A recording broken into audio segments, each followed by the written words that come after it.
ဘောလုံးသမားတွေဆိုတာကွင်းထဲမှာပဲခြေထောက်နဲ့ပဲစကားပြောတတ်ကြတာမဟုတ်ပါဘူးကွင်းမြင်ကလက်တွေ့ဘဝမှာပါဘာသာစကား9မျိုး6မျိုးကနေ10မျိုးအထိစကားပြန်အောင်မလို့ပဲရင်းကုန်နှုတ်ပြပြောသလိုပြောနိုင်တဲ့ဉာဏ်ကြီးရှင်ကစားသမားတွေရှိပါတယ်တချို့ဆိုအသင်းပြောင်းလိုက်တိုင်းတလအတွင်းအဲ့ဒီနိုင်ငံစကားကိုအေးစစ်စစ်ပြောပြနိုင်တာမျိုးပါကမ္ဘာဘောလုံးလောကမှာဘာသာစကားအများဆုံးပြောနိုင်တဲ့ထိပ်သီးပါရမီရှင်ဘောလုံးသမား10ယောက်အကြောင်းကိုကျွန်တော်အခုဗီဒီယိုမှာပြောပြသွားမှာပဲဖြစ်ပါတယ်ဘယ်သူတွေပါမလဲဆိုတာဆက်လက်ကြည့်လိုက်ရအောင်ဗျာ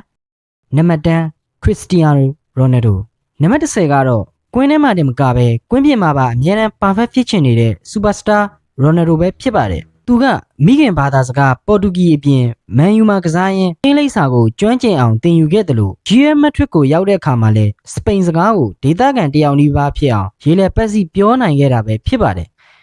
ဒါတင်မကသေးပါဘူးဂျူဗင်နက်ကိုပြောင်းတော့လဲအီတလီစကားကိုချက်ချင်းလေ့လာပြီးအင်တာဗျူးတွေမှာတော့ဖြေနိုင်ခဲ့တာပါဘယ်နေရာမှာမဆိုထိတ်ဆုံးမှာပဲရှိချင်နေတဲ့သူ့ရဲ့စူးစမ်းမှုကတော့တကယ်ကိုလေးစားစရာကောင်းပါတယ်နံပါတ်9အာဆင်ဝင်းကနံပါတ်9ကတော့အာဆင်နယ်ရဲ့ဂန္ဓဝင်နီးပြကြီးအာဆင်ဝင်းကပဲဖြစ်ပါတယ်ဒီပြင်သစ်လူမျိုးနီးပြကြီးဟာပြင်သစ်ဂျာမန်အင်္ဂလိပ်အီတလီနဲ့စပိန်စုစုပေါင်းဘာသာစကား9မျိုးကိုတက်မြောက်ထားပြီးဂျပန်မှာနီးပြခဲ့ဘူးလို့ဂျပန်စကားကိုပါအနည်းငယ်ပြောနိုင်ပါသေးတယ်နံပါတ်10ပတ်ဂွာဒီယိုလာနံပါတ်10ကတော့မန်စီးတီးနီးပြပတ်ဂွာဒီယိုလာပါသူကကက်တလန်စပိန်အီတလီဘာသာစကားတွေအပြင်ထူးခြားတာကဘိုင်ယန်မြူးနစ်ကိုသွားမကင်ခင်မှာပဲဂျာမန်ဘာသာစကားကိုတေးသေးချာချာသင်ယူခဲ့တာလို့သိရတဲ့အတွက်ကြောင့်ဘာသာစကား9နံပါတ်9ကတော့ချန်ပီယံလိဖလားကိုကလပ်အသင်း3ခုနဲ့ရခဲ့ဘူးတဲ့ကနဝင်ကစားသမားကြီးစီးတော့ပဲဖြစ်ပါတယ်ပိန်နဲ့ပေါ်တူဂီဘာသာစကား9မျိုးကိုတရားအမှားယွင်းမရှိအောင်ပြောနိုင်တဲ့အပြင်သူရနဲ့အနွယ်ဝင်စကားကိုပါတတ်ထားပါသေးတယ်နံပါတ်6ပီတာချက်နံပါတ်6ကတော့ဂိုးသမားကြီးပီတာချက်ပဲဖြစ်ပါတယ်သူကကွင်းထဲမှာသူ့ရဲ့နောက်ခံလူတွေကိုအမိန့်ပေးကာကွယ်ဖို့အတွက်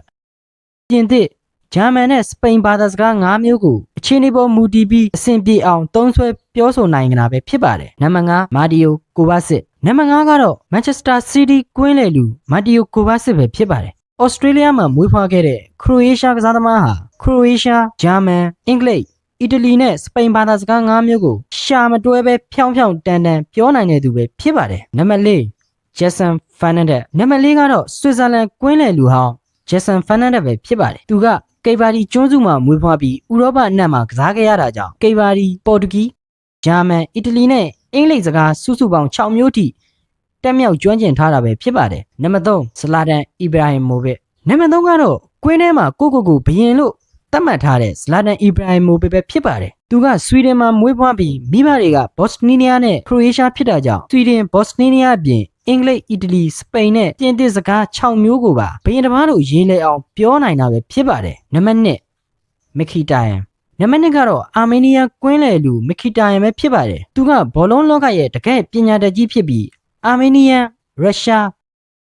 ဂျာမန်ပေါ်တူဂီနဲ့အီတလီစတဲ့ကွဲပြားခြားနားလာတဲ့ဘာသာစကား9မျိုးကိုရေးလဲပတ်စီအောင်ပြောဆိုနိုင်တာပဲဖြစ်ပါတယ်ကဲနောက်ဆုံးမှာတော့ဘောလုံးလောကရဲ့ဘာသာစကားဘီရင်ကြီးကတော့ဘယ်သူဖြစ်မလို့ထင်ပါတယ်အခုဆိုရင်နံပါတ်1နေရာရောက်လာပြီပဲဖြစ်ပါတယ်သူကတော့တခြားသူမဟုတ်ပါဘူးတစ်ချိန်ကမင်းတို့ရဲ့လူကာကူကြီးပဲဖြစ်ပါတယ်လူကာကူဟာပြင်သစ်ဒက်ရှ်ပေါ်တူဂီစပိန်ဂျာမန်အီတလီနဲ့သူ့ရဲ့မိခင်မျိုးနွယ်စုစကားဖြစ်တဲ့ကွန်ဂိုဘာသာစကားစုစုပေါင်း10မျိုးထိပြောနိုင်ပါတယ်သူကဘယ်အသင်းပြောင်းစကားပြန်မလို့ပဲသတင်းစာရှင်းလင်းပွဲတွေကိုဒေသခံတူလို့မှွေနောက်နိုင်တဲ့ပါရမီရှင်ကြီးတယောက်လည်းဖြစ်ပါတယ်ကဲ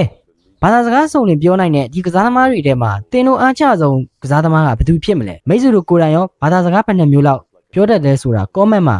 ဝင်ရောက်ရေးသားသွားလို့ရပါတယ်အခုလိုစိတ်ဝင်စားတဲ့အားကစားကွန်းတွဲတွေကိုအမြဲကြည့်ဖို့ကျွန်တော်ရဲ့ channel လေးကို like and subscribe လေးပြုလုပ်ထားဖို့တောင်းဆိုချင်ပါတယ်နောက်တင်တဲ့ဗီဒီယိုတွေမှာလည်းမိတ်ဆွေတို့နဲ့အတူပြန်ဆုံချင်ပါသေးတယ်